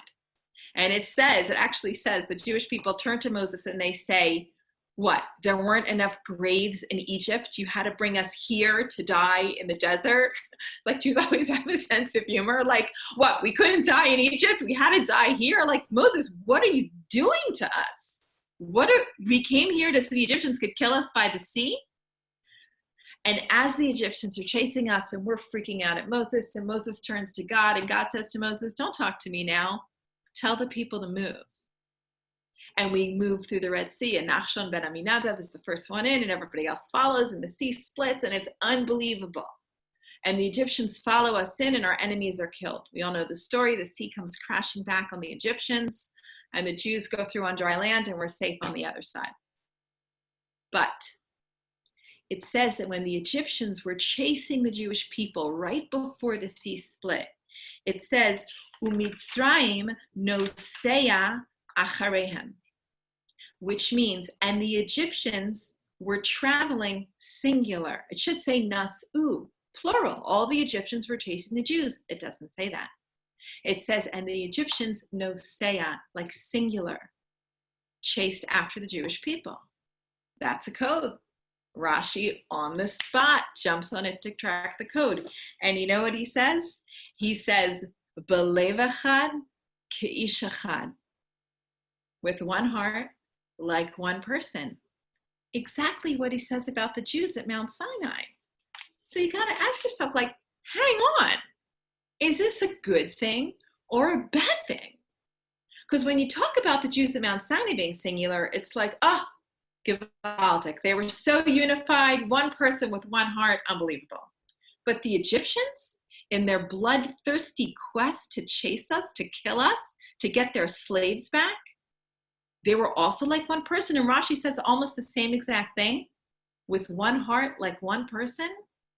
Is this good or bad? Is this about the bloodthirsty Egyptians or the holy Jews connecting with God? Like, how could it be the same thing? So when you look closely, you see Rashi's difference. It's subtle, but it's worlds apart. Rashi says about the Jewish people of Mount Sinai, they were like one person with one heart. About the Egyptians, he says it reversed. They had one heart like one person. What's the difference? Your heart is your desire. When the Egyptians were chasing the Jewish people, they were unified because of their desire, because they all wanted the same thing. You know, they say the best way to unify people is to give them a common enemy. And then they forget about all their other differences because they're so focused on the same hatred they have for their enemy. They're like, okay, I'll partner with you, even though normally I wouldn't. Well, as soon as that object of my hatred, my enemy, goes away, I suddenly remember everything that was different about us because I had an ulterior motive. We all just wanted that. And once we accomplished that, I don't need to be unified with you anymore. With the Jewish people, it was reversed. With the Jewish people, we were like one person with one heart, which means it's not that we all wanted the same thing. It's that we knew we were one. We knew our unity is like one person. We're one body. You know, there is a certain connection that Jews have no matter where they go. They call it bageling. I don't know if they call it that in Amsterdam. In America, they call it bageling. When one Jew sees another in some like weird place, you know, there's, if it's like, you know, Shabbat and you're walking to Shul, you may or may not even say hello. But if you're like out in Nowheresville and you see another Jew, you look at each other, you say hello, you say something Jewish, right? You start fishing because we feel that connection and we want to reach out because we know we're one. At Mount Sinai, we weren't just like one person, we were also b'lev echad. We all wanted the same thing. We all knew why we were at Mount Sinai. We were at Mount Sinai because this moment was going to change history. It was going to change destiny. God was going to speak to a nation. That didn't happen before or since. We're the only nation that even claims that God spoke to 3 million people at once. And we all wanted to step into that. We all wanted to step into that moral compass of knowing right from wrong, of connecting to something bigger than us. We all wanted that. And at Mount Sinai, we were ke'ish echad b'lev echad. We connected to our unity, and we all wanted to step into that. So how come we're different in the next verse? Men and women and Moses, Aaron, priests, people, like what's with the differences? Here's the key. And if we can get this, we can navigate anything. When the Torah was given to the Jewish people, it was given to all of us at once. It wasn't given to one person. It was given to one nation that was acting like one person, but it wasn't given to one person. It was given to a nation. The Torah has 613 mitzvot, 613 commandments. It is impossible for any one person to keep the whole Torah. You just can't do it. Because some mitzvot are for the king, and some are for the priests, some are for men, some are for women, some are for parents, some are for children, some are for single people, some are for married people, some are for when you live in Israel, some are for when you live out of Israel. There is no way for one person to keep every mitzvah in the Torah. It's impossible because the Torah wasn't given to one person. The Torah was given to one nation. We have unity without uniformity. We have unity that only works because we're different, because he's the king and he's the priest and that's a parent and that's a child and everyone is different. But because of our differences, that's what lets us be one. It's like your hands. You know, thumbs are a great thing. They allow you to do a lot, but only if you have opposing digits. Right? When you say someone is all thumbs, that's not a compliment. That means they're clumsy because all thumbs, uniformity limits us. It's when we have 2 distinctly separate hands and 10 fingers and they can all work together and do things. It's because they're separate that your hands can accomplish so much. It's because the Jewish people is not uniform. That's why we can accomplish so much. There's 12 tribes, and there's men and there's women and there's kings and there's priests and there's all different kinds of people and all different ways of looking at things. And it's because we have unity without uniformity. That's what gives us our greatness. That's what gives us our edge. You see this now with Corona, that we have a unity even though we're so separate from each other. You know, when I was at the Shabbaton in Amsterdam, something that really amazed me was there was every kind of Jew there. It was a real, sampling of this whole community. I've been to a lot of Shabbatons. I travel a lot to speak, and I was really impressed. And at the same time, life is not a Shabbaton. I know that, you know, in being at a hotel with you for 2.5 days does not mean I got it. I saw everything. Every community has, you know, differences. There's all different kinds of people and all different kinds of ways of doing things. And we have to navigate that. And that's sort of the hallmark of a Jewish community. I remember I was living in a small town in America, and there was a little thing, you know, among the community, whatever. And one of my friends who was a rabbi in New York, he said, now you're a real community. Now you had your thing, now, right? It's the hallmark of a Jewish community. We have different opinions. You know, Jews were strong-minded, and we want different things, and we want to get out there, and we want to make a difference. And how I want to make a difference may not be how you want to make a difference. But where we get our strength and our unity from is if I let you be you and you let me be me. If each of us can see what the other person is bringing, then we can have our 10 fingers and our 2 hands and our 12 tribes and our borders, and we can have a unity that doesn't depend on uniformity. It's unity because we know that we're one. The idea of getting the Torah, you know, based on our unity, the same thing happened with the temple. You know, we had our Beit HaMikdash, our Beis HaMikdash 2,000 years ago. The second temple was destroyed. And it says it was destroyed because of sinas chinam, that the Jewish people didn't get along. So I heard it said, the same way the Torah was given to a nation, the temple, the Beis HaMikdash, was a place where a nation could come together and connect with God, connect with something bigger.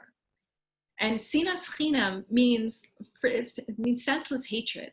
It means not liking somebody for no good reason. Just, you know, you're different than me, so, you know, I don't have time for you, and I don't have to tolerate that, and you don't do that like I do that, and I heard it said that God sort of said, if you don't see yourselves as a nation, then you don't need this temple. Because this temple isn't for one group. This temple is for all of you. And if you don't see yourselves like an all of you, then you don't need this building. Then you can't connect with me if you can't be here together. So as we're walking into Shavuos, which is just a couple of days away, you know, there is no I in the Jewish people. It's a we. All of our prayers are in the plural, everything. Because if I can't include you in my I, then my I is not big enough. In order for us to really be able to connect to each other and to receive the Torah, what we need to be able to do is to feel that unity, even though we're separated. Corona really taught us something. I cannot see you. I can be in my own home, in my own family unit, and I know I'm part of something bigger. The shuls have been closed, and we haven't been able to daven in a minyan in ages. And the togetherness that we normally have, Shabbat and Tzedek, we don't have all of those outer trappings, but do we have the inside? Do we have the heart, like one person with one heart? Can we connect to that no matter where we are, no matter what the situation is? The unity of the Jewish people, you know, Charlie just spoke about God as a parent. There's nothing parents want more than for their kids to get along. And when your kids fight, it makes you crazy. Everybody's have Corona home quarantine, right? When your kids fight, it makes you crazy. You just want them to get along. Even if they're misbehaving, you just want them to get along. So if Corona taught us anything, Corona should teach us that. And as we head into Shavuos to receive the Torah once again, to have in mind, whether you're with other people or you're not, but to have in mind that the Jewish people, we are unified, we are one, we are like one person. One person's the arm, and one person's the leg, and one person's the eye, and one person's the ear. They're all important. They all do different things. You wouldn't trade any of them. But the eye has to be the eye, and the ear has to be the ear. If we can each bring our own contribution, because you are a valuable part of that unity, but so is everyone else.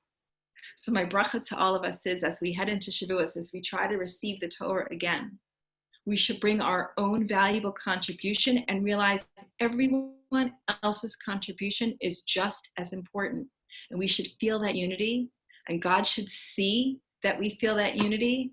And like Charlie said, next year we should be celebrating Shavuot in Yerushalayim with the rebuilt Beis HaMikdash. Wow, Nili, thank you so much. Those were really beautiful words. This whole concept of unity, our community, I think, has really experienced this, having so many events with so many different organizations joining together, just like tonight and other times as well. And we should take that spirit of unity into the post-corona as we get back to our lives and implement it how we treat each other in our community. And I love that line. It's the momentum line, unity without uniformity.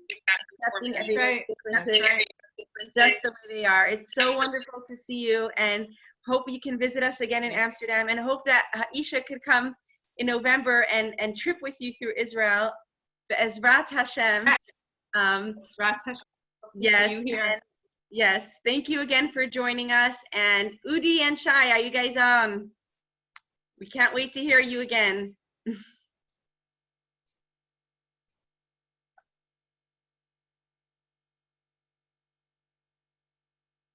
Said on Rosh Chodesh Sivan, that was this week, and Tfilat Ashla Kadosh. It's a special prayer for our children, to have children who are going to have the right chinuch, the right behavior. Very, very nice tefillah. If you didn't say it, you can look at it. Ashla Kadosh, really, really special. So let's sing a song for our children, for ourselves also. V'zakeini legader, I'm sure you all know it.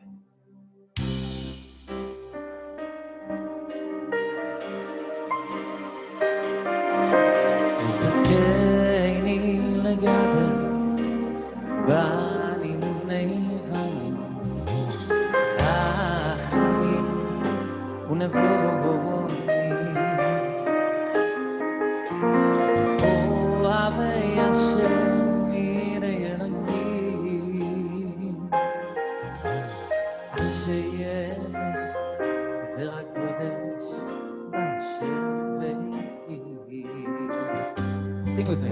V'zakeini legader, bani mivnei vani, chachamim unevoni, ohavei Hashem yirei Elokim, v'yanshe yemet zera kodesh b'Hashem ve'iki. יהיו מעינים את העולם בתורה ומעשים טובים, ובכל מלאכת עבודת הבורא. יהיו מעינים את העולם בתורה ומעשים טובים, ובכל מלאכת עבודת הבורא. Come on, let's hear all of you with us. ומעינים את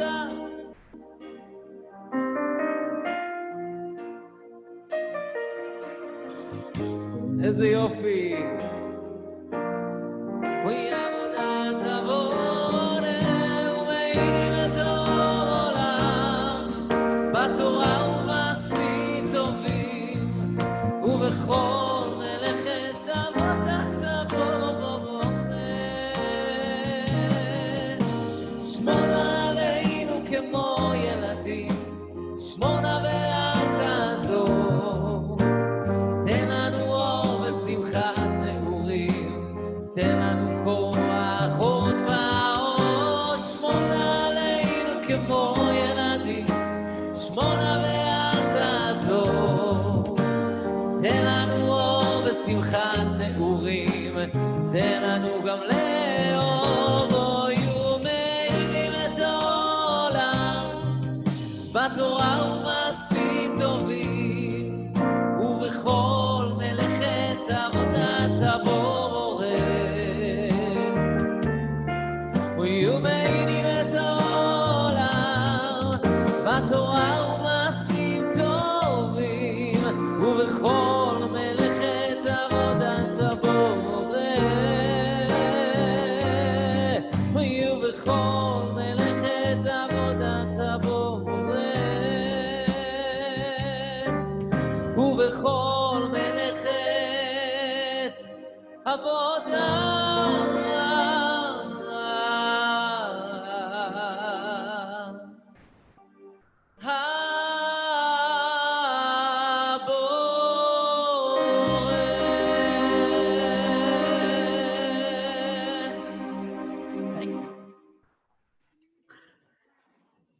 Udi, Shai, thank you very much. And we really miss you and we hope to see you very soon.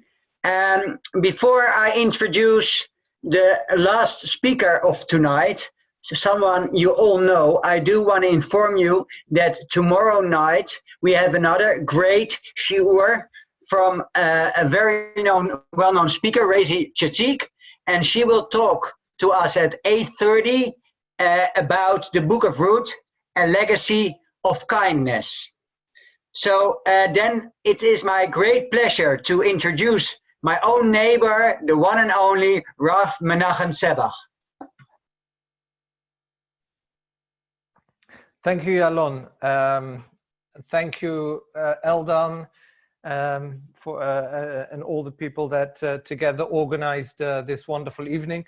I'm going to be closing off with a very short idea, also on the holiday of Shavuot, but it's very difficult to come as a speaker after such an amazing program, and to close off such a wonderful program.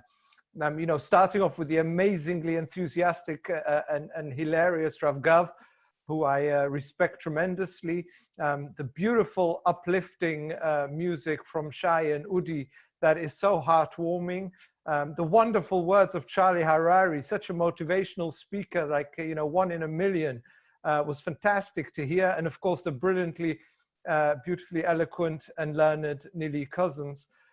Although I don't really agree with one sentence that she said. She spoke badly about uniforms, and as a Marine officer who spends most of his time in uniform, I understand what she meant, but you mustn't talk badly about uniforms. Let me share with you a very short idea before we close off this evening.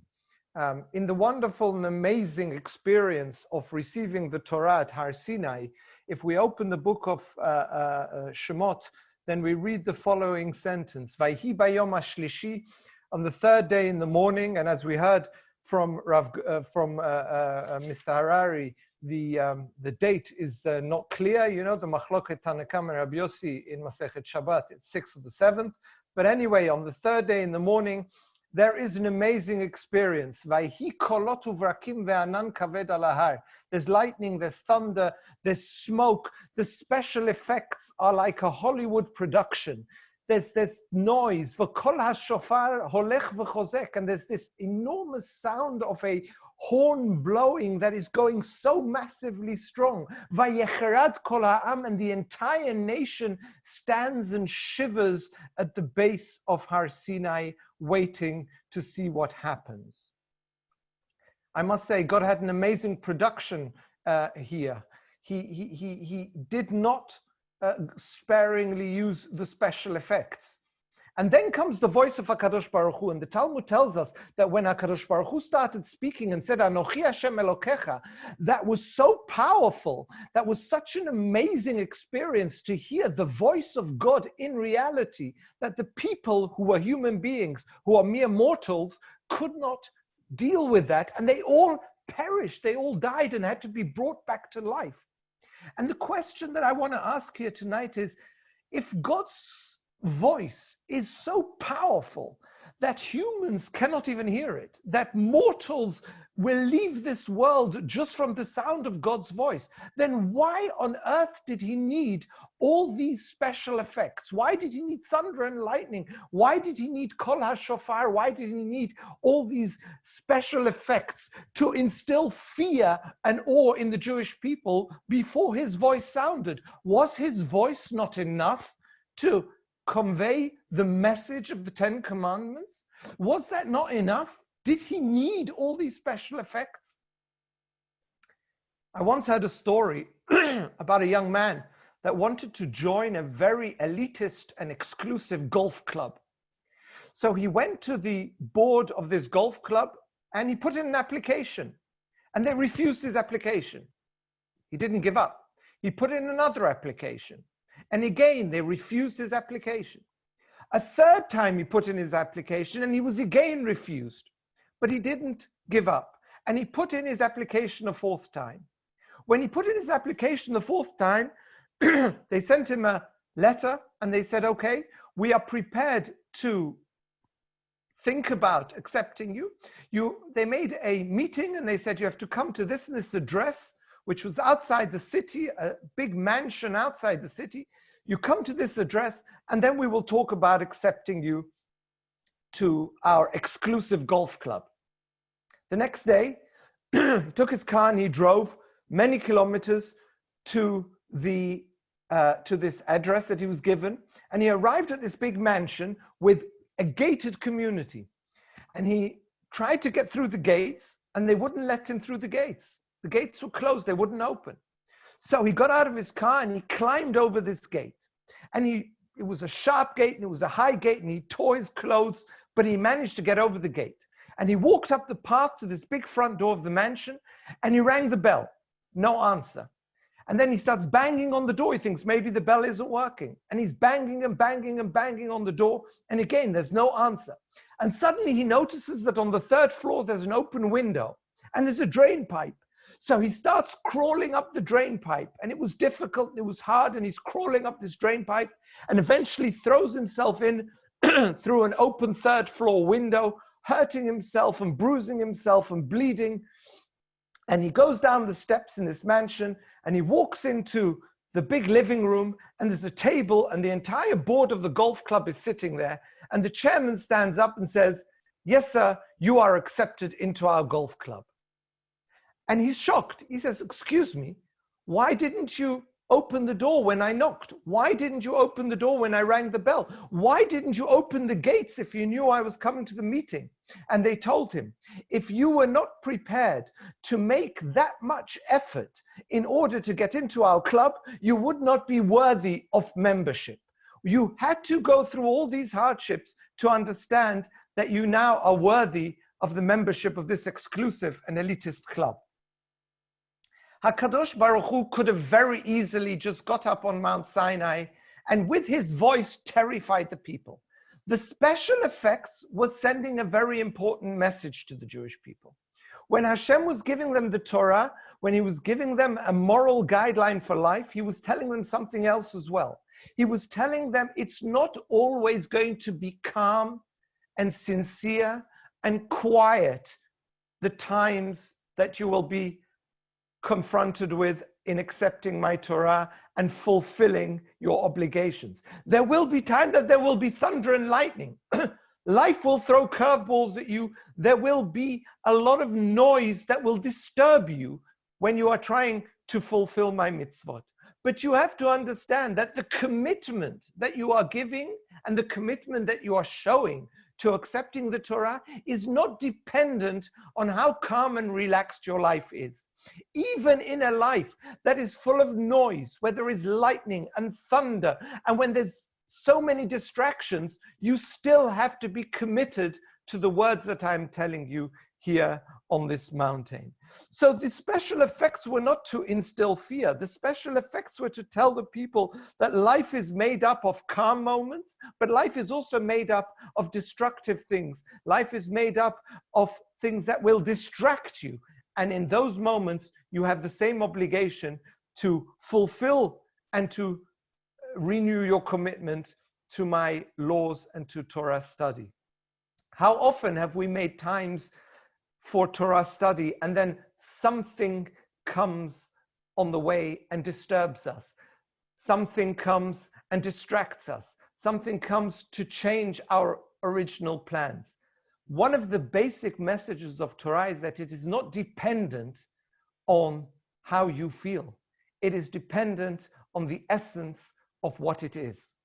And so entering the holiday of Shavuot, especially this year, in circumstances that are far from optimal, in circumstances that are far from what we are used to and what we are comfortable with, where we have to find ways to renew our commitment to Torah and to Torah law and to our relationship with HaKadosh Baruch Hu under difficult circumstances, without all the trappings that make it easy for us on a regular year, is exactly the meaning of all the distractions during Matan Torah, telling us that our commitment should not be dependent on our situation.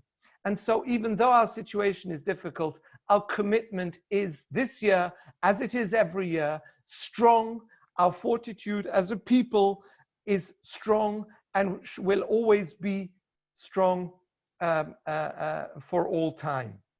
Because HaKadosh Baruch Hu tells us, Ki hem chayenu, this is the source of your life, and this is what you need to continue.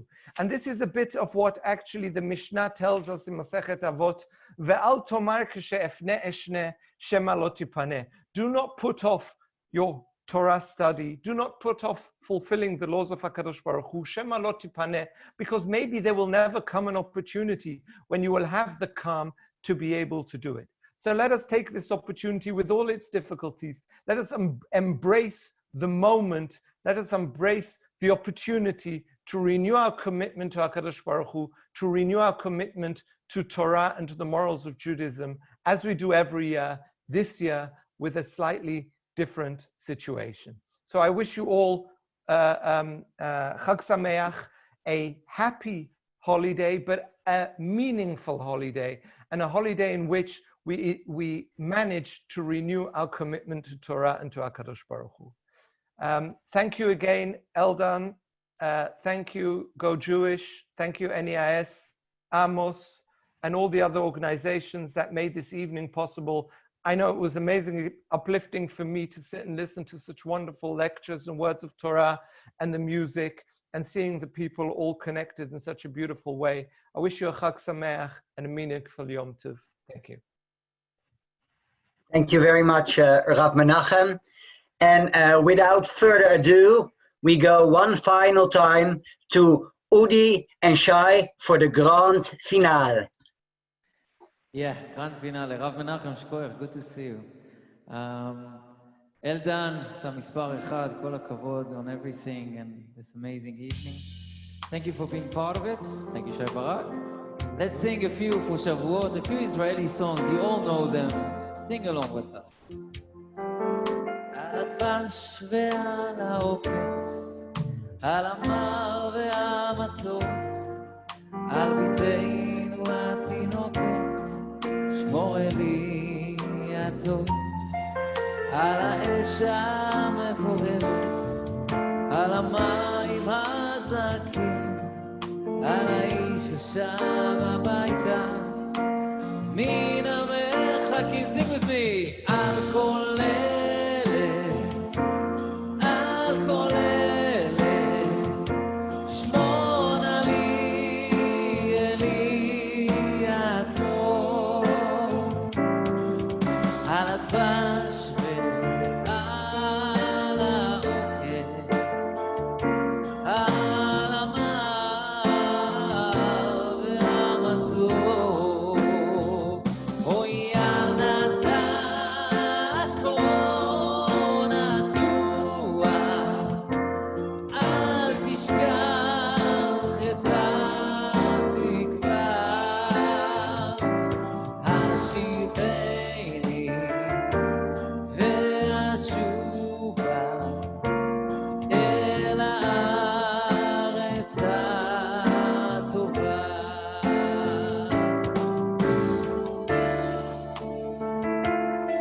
song that you all can sing with us. לו יהי. עוד יש מפרש לבן באופק, מול ענן שחור כבד, כל שנבקש, לו יהי. ואם בחלומות הבוקר, לא חיוור עתיד, כל שנבקש, לו יהי. לו יהי, לו יהי, אנא לו יהי, כל שנבקש, לו יהי. לו יהי, לו יהי, אנא לו יהי, כל שנבקש, לו יהי. It was Yom Yerushalayim this week. Let's sing for Yerushalayim. אוויר הרים צלול כיין וריח אורני נישא ברוח הרביים עם כל פעמונים ובתדהמה תילן באבן, שבויה בחלומה. כן העיר אשר בדד יושבת, ובליבה חומה. I want to see all of you with us.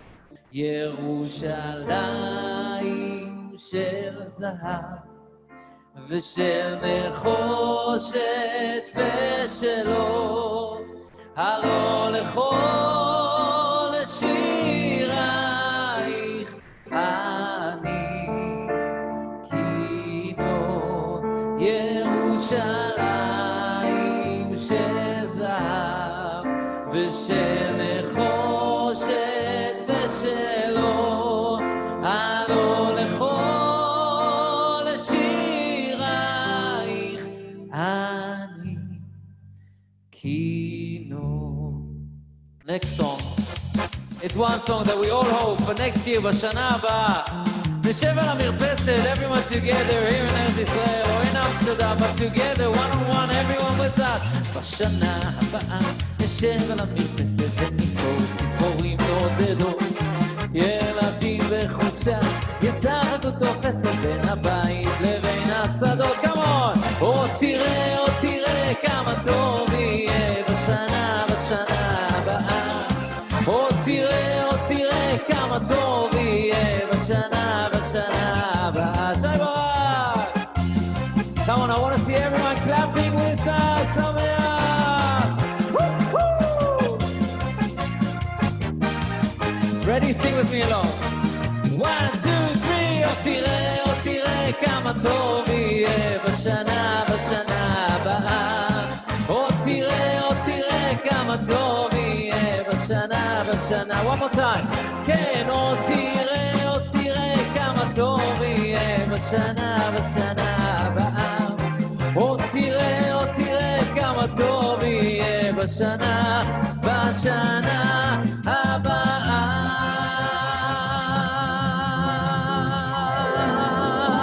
Once again, thank you everyone. חג שמח. Be safe, keep healthy. We'll see you only in שמחות בעזרת השם. שי ברק. Skoich, thank you, very well done. Asset Amichat Belevechat. Fantastisch dat dit door zoveel organisaties georganiseerd en als grote voortrekker vanavond Go Jewish, dus Skauch. We gaan ook gewoon deze Zoom de komende dagen weer verder op naar Shavuot. Ook onze dagelijkse Daf Yomi om 8:30 door Guido Mandel, dus daar kunt u ook bij inzoomen. Maar morgen ook weer een social Zoom met Marcel Worms over Joodse componisten in Nederland. Die is om 7:30 en dan is om 8:30, zoals Jalon al introduceerde, Reisi Tjetsik in het Shavuot-programma wat Amos deze week verzorgt. Met een vervolg donderdag Rabijn Sebach. En er is donderdag ook de mogelijkheid om in te zoomen bij de Sisshul, die ook een programma hebben. En je kan het ook allebei. Dus je kan eerst naar de ene en dan naar de andere. Ik wens jullie een goede avond en blijf gezond.